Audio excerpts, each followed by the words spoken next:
Hello again, everybody, and welcome to Back to Basics Gaming. We are not playing anything, actually. Obviously, we have a game loaded up in the background here. That is the masterpiece known as VIII, Lacrimosa of Dana. Hold on a sec here. What we're gonna do is hang out in the gallery. That's what we're gonna do. So, what this video is mainly going to be about is character analysis, checking out some of the pictures, talking about the game in general, and we're also going to scope out some of the hotties in the game too. Yeah, I know, you can fucking say, oh, you fucking gaming nerd, or you fucking pervert, or nerdvert, or whatever the fuck you want to say. I don't give a fuck about that shit.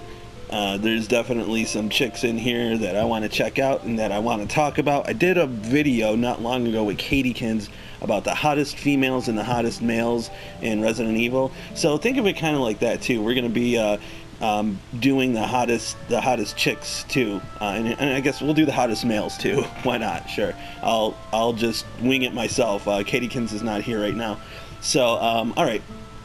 There's the event gallery. First, let's just talk about the gallery. So yes, VIII is nice enough to have different game modes. There's a boss rush mode and all that shit too.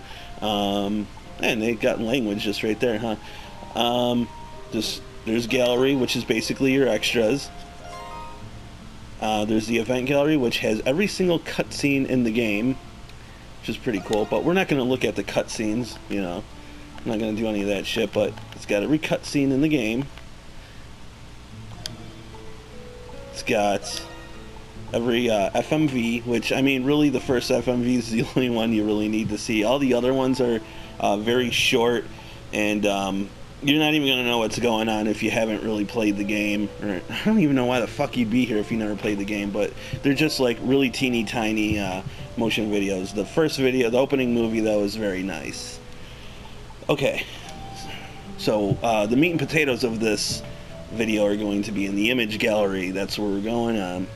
I'm just kind of cuffing this, or, you know, I'm cuffing it. What the fuck does that mean? I'm just winging this, and, you know, we're off the cuff. That's what I meant to say on this. So let's just dig right in. This is going to be a podcast of What the Fuck Do I Know? Podcast on Back to Basics Gaming. So let's get started. This is the What the Fuck Do I Know podcast on VIII character analysis, and we'll do some fuck, marry, kill and all that shit too. Alright, so anyways, for all you fucking people without brains, a lot of spoilers in here, so stop watching the fucking video if you've never played the game. Alright, so let's just get into the pictures. We're going to be starting with some boring pictures, because these are the ones that are story related, and I'll probably get some of the context wrong with this shit too, but we can toggle the info on or off, but not really missing out on too much. I believe that is supposed to be Dana, really. The game says Dana, but her fucking name is spelled D-A-N-A. That is a Dana, not a fucking Donna. Donna is D-O-N-N-A. Alright? But, okay, whatever. I'll probably be saying both. So I guess that's Dana in the past, obviously. Next. Okay. Fucking... Alright. Oh, it's a side profile. It's a side profile. Right there. Okay. I thought it was the same picture, but just, like, zoomed in more. But, alright. So, there she is again. And this is, to show you a little context in here, I'll give this photo a little context. This is when Dana is being presented to the maiden, the tree maiden lady peoples, and because she is seen as a candidate to be the maiden of the great tree, which that's more obviously story shit. And I guess that's her dada just kind of giving her away. The reason as to why the mom isn't there is explained later on. So to you observant folk, there you go. And then this is pretty much orientation for the candidates that are the maidens. The shortest one there is Dana, because she's just shorter than your average Eternian. Alright, this is a nice one here. I can't really give it any context, though. I don't really know. I don't remember what's going on in this picture, but I guess she's just intimidated by one of her superiors, teachers, whatever. And there's stuff and things going on there. really great in-depth analysis there. Okay, so here's Dana with her peers, Olga and Sarai. They're all friends. Obviously, if you played the game, you know that. Olga is there. She's more of the big responsible sister, as where Sarai's more of the, you know, cheerful. She's just a cheerful, more bubbly one. Make no mistake, Olga is not a bad person, though, not at all. She's just constantly looking out for Dana. Here's Dana, I guess, praying, weird prayer thing. Okay, all right, meditating. And if we go like that, really fits animation, yos. All right, next. All right, so I believe this is when there's like a fire or some shit, I forget. All right. More stuff and things. There's a lot of this shit going on throughout the course of the game. You don't get to play as Dana until fairly late in the game, actually. I want to say you'll probably fucking like chuck in about 15 to 20 hours before you get to have her in your party. You'll play as her, do some story stuff and this and that, but yeah, she's not accessible until later in the game. All right, and now we can see Dana, I think, is getting the honor of becoming the Great Tree Maiden. So that's a nice title, I guess. Really great in-depth analysis, you know. Oh, and also you can see that Dana, Olga, and Sarai are now starting to fill out, wearing very revealing clothing. The Eternians all wear very revealing clothing. Even the males, that's no exception. It's just that you can't like see the males' nut sacks kind of like hanging out or anything, you know, like all their parts are covered up, you know, well. But yeah, you definitely get a lot of side boob, under boob, all sorts of boob from the female Eternians. And the reason as to why they say that they're dressed that way, or not that they say why they're dressed that way, but one of the factors is that later in the game, again, spoilers, it starts to like get kind of cold outside, but I think the game actually addresses this and says that they actually have like magic casted over them as to why they're able to dress so skimpy. So that's why they don't need to worry about, you know, catching a cold, and they can let their tits all hang out. So plenty of tits in this game. For the tits being covered up and everything, I mean, like, what's a nipple, right? Who gives a shit? I mean, there's plenty of tits in this game. Okay, next we got I guess this is wee little. I don't know. Oh no, this is Laxia. I'm sorry, this is Laxia von Roswell.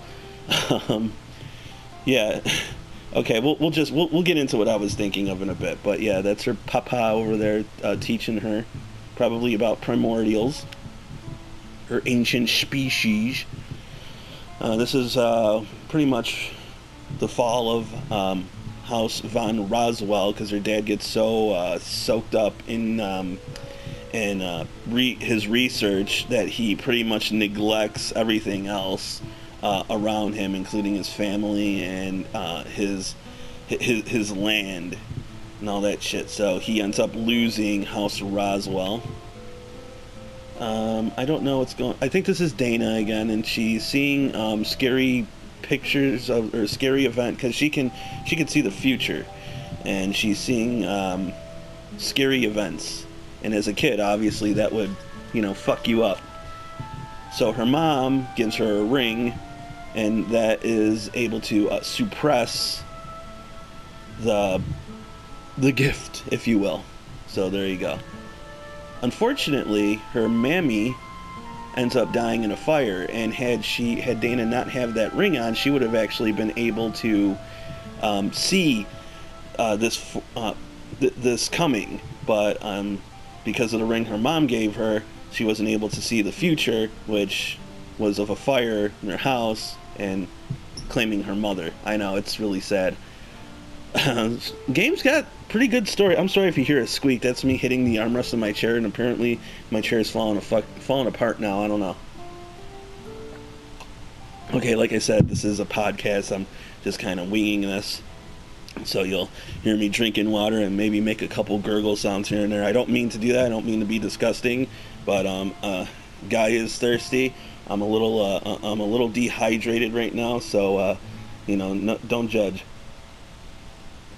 Okay, this right here, this is Hummel Tribaldo. This is basically he ran away from home and started living on the streets, and became an orphan. And then he ran into this man, this transporter, and oh shit, I didn't even notice that.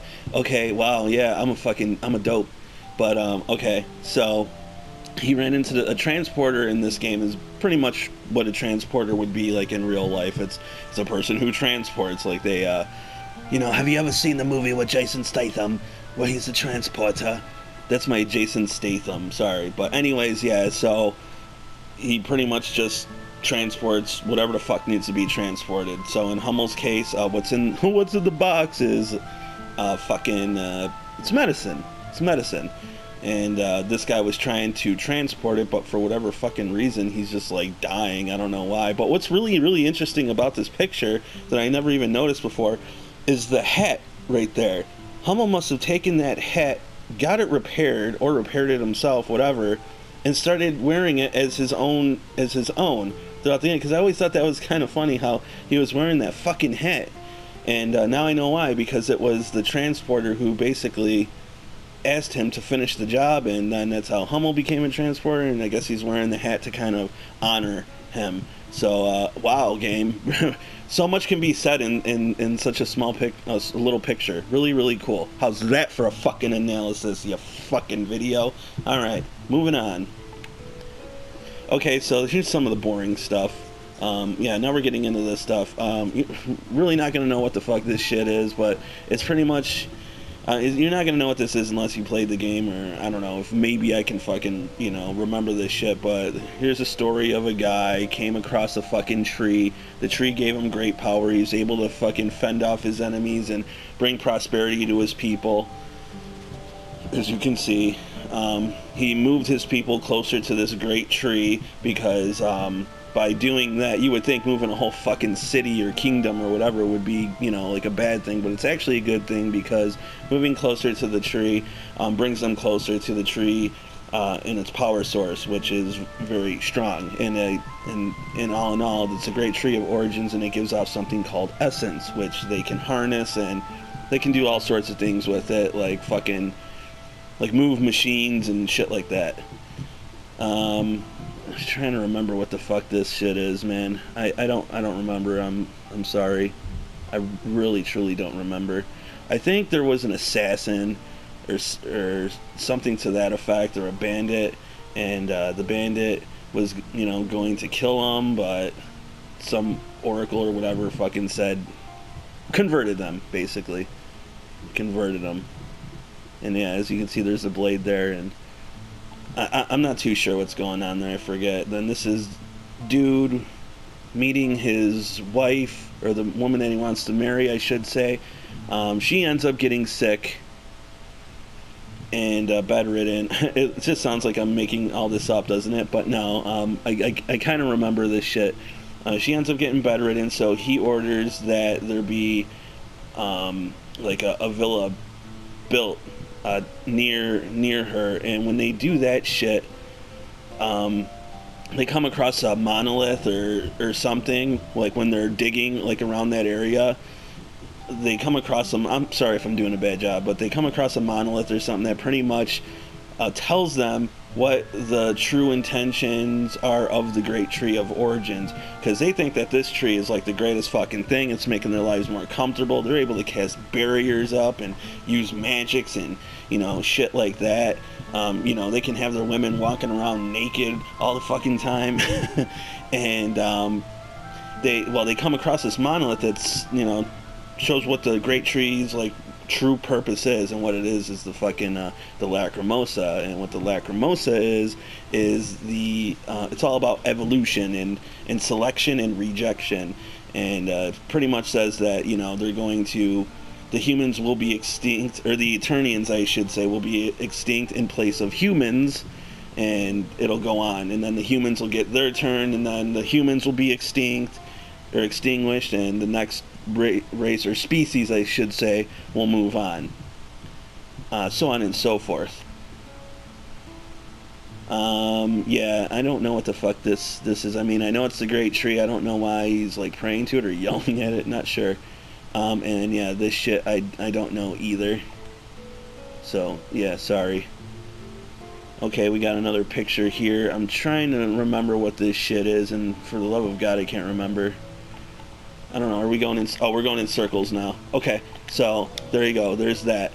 I think I did an okay job on explaining the pictures and giving my thoughts on it. Let's go to the next page, shall we? So here we go. Here's our character list, and we're going to be talking. We're going to be talking a lot about that. But do I want to do that? I think I want to go and I want to look at these first. So here's some pictures that you get if you do the true ending. See, it says right there, true ending Hummel. So let's take a little look-see here. It looks like this is still when Hummel is on the island of Cyrene, whatever the fuck, however the fuck it's pronounced, right?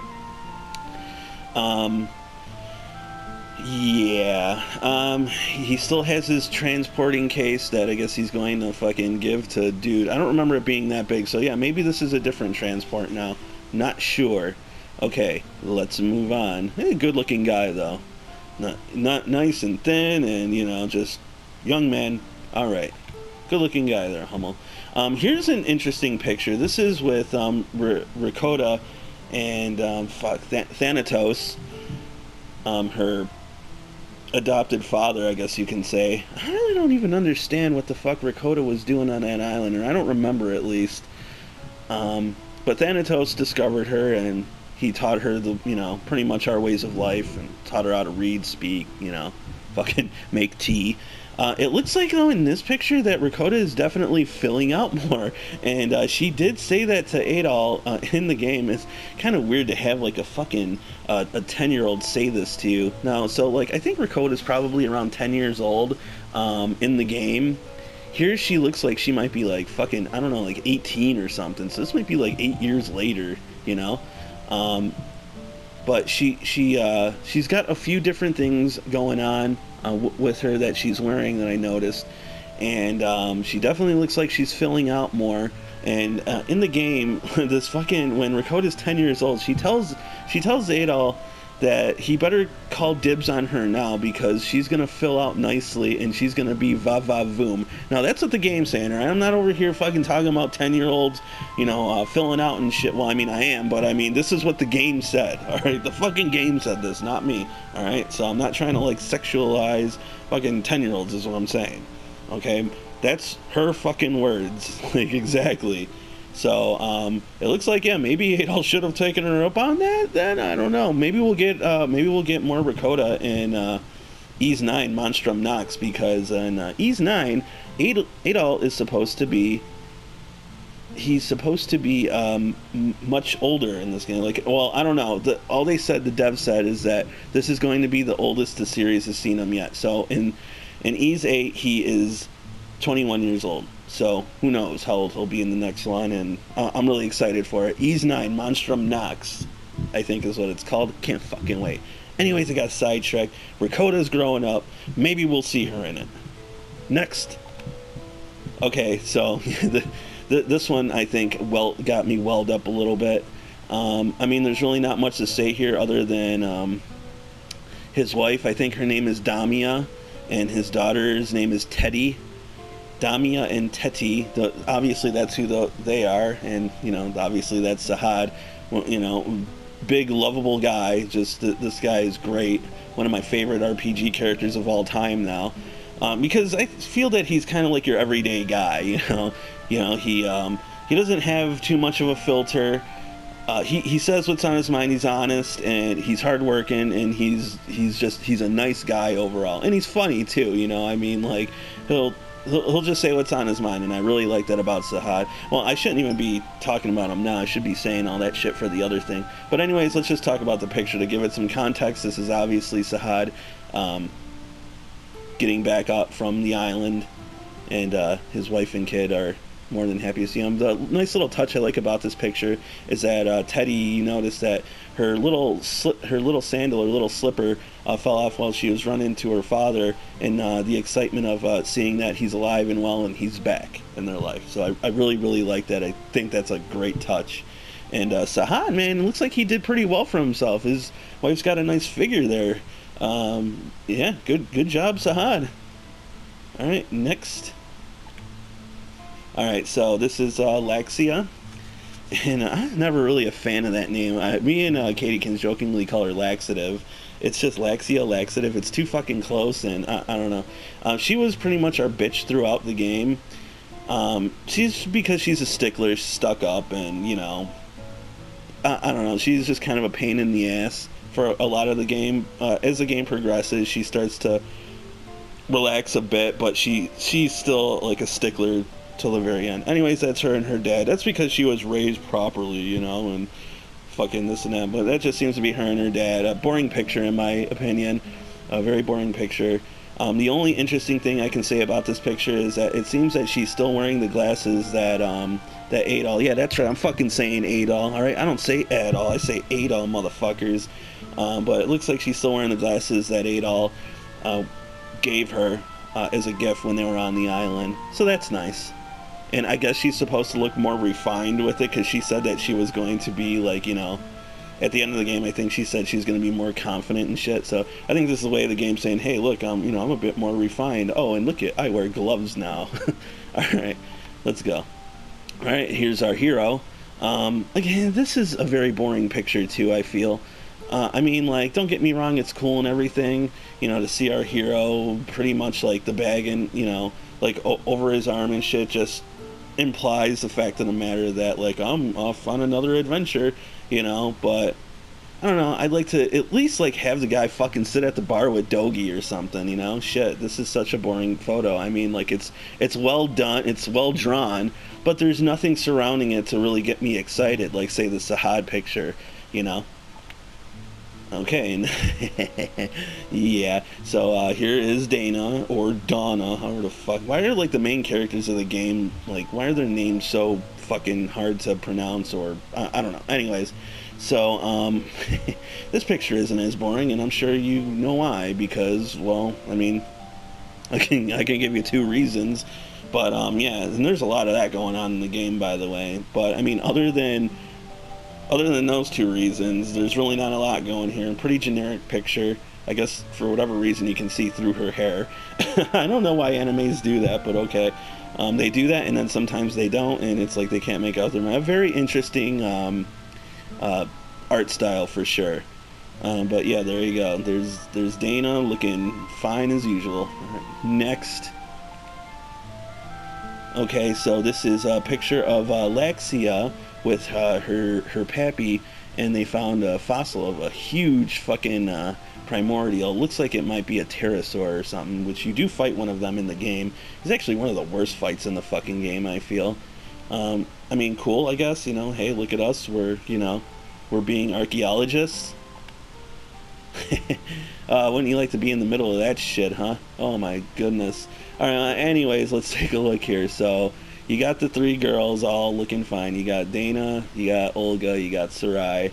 I'm fucking Team Olga on this one. Snoo for the fucking win, man. It seems that they're just kind of like up slumber partying and, well, not really a party, but more so studying, as you can see the books nearby them. That thing that looks like a fucking pen, and there's a dragon tree fruit, right? Dragon treasure fruit or whatever the fuck right there. So, you know, they're up, they're snacking, they're studying, and they're looking damn good doing it. It looks like Olga is passed the fuck out, while Dana and Sarai are, you know, they're saying whatever to each other, you know, girl stuff, I guess. So there you go. Alright, so here's another. This is a mural that's found in the game. Pretty much depicting that the Great Tree of Origin is going to bring on a cataclysm known as the Lacrimosa, and Lacrimosa is known as the end of the fucking world. And I think that this mural does a good job of depicting that. Yes. Here is a map of Eternia. There's the Great Tree, there's Valley of the Kings, Baja Tower, so on and so forth. The Titus approach, or Titus, and the old Ghana approach. Anyways, yeah, boring shit. Alright, this was nice. I actually took this and I used this as my background for my PS4. It's also the cover of the game, too, and I just think that this fucking art is phenomenal, man. It does a really, really good job. So, we'll start with Adel's side.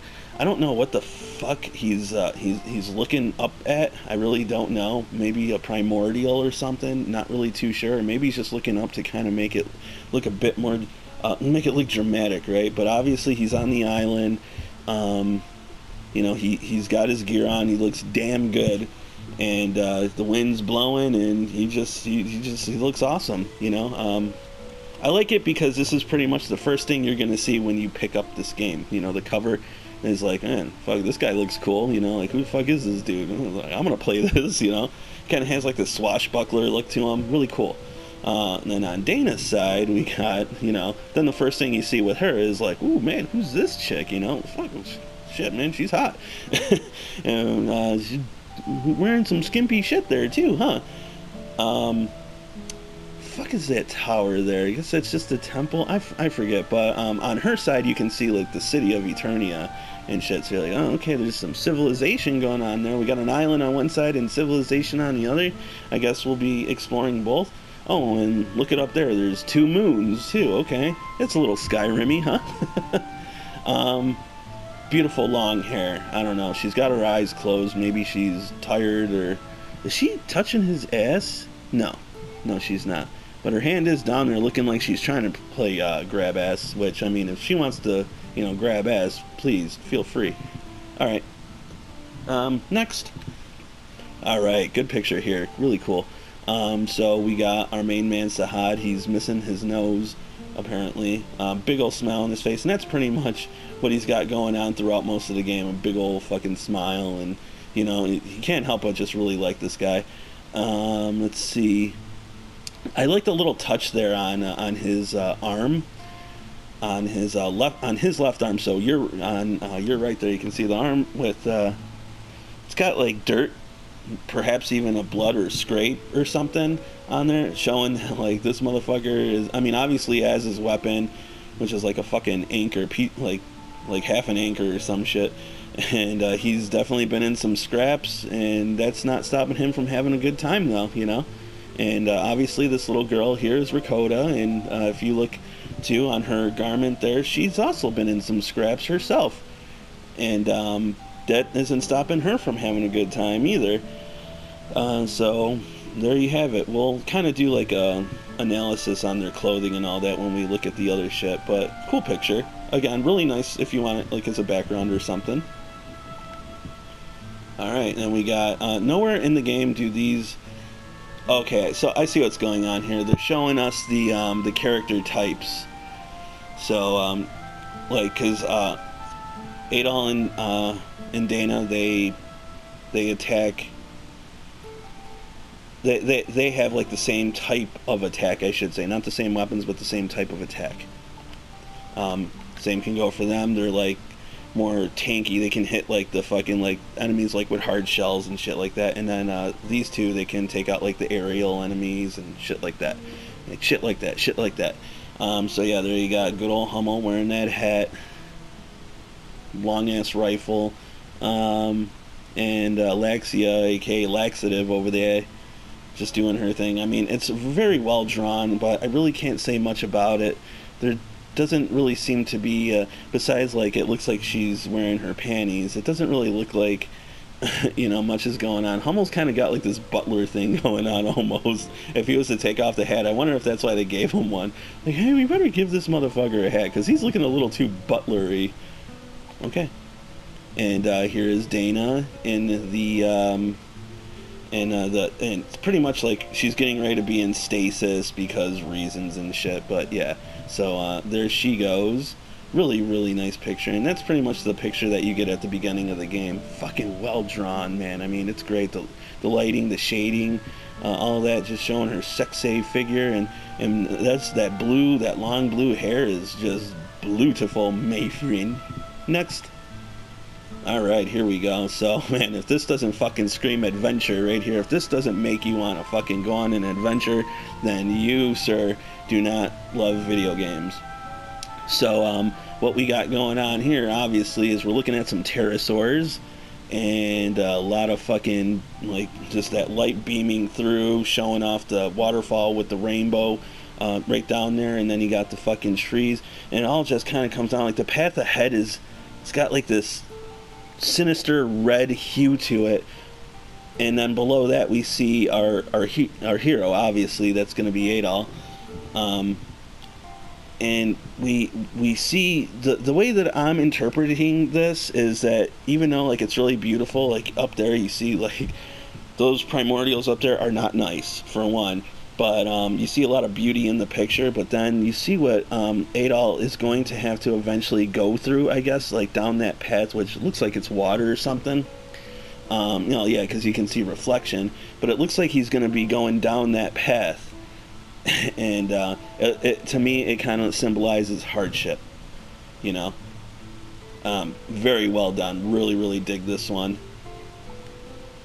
And here's Dana's version. Okay, so what we got here is like a giant primordial or something with I know who that guy is. That's all right. Spoiler alert again. I don't know why you'd be watching this, but that is Theos de Endrogam, or whatever the fuck. We'll just say last boss for short, okay? But yeah, I think his name's like Theo or something. He's flying around there, my friend. There's the two moons. It's like that filter, man. It's just like, man, we got to associate.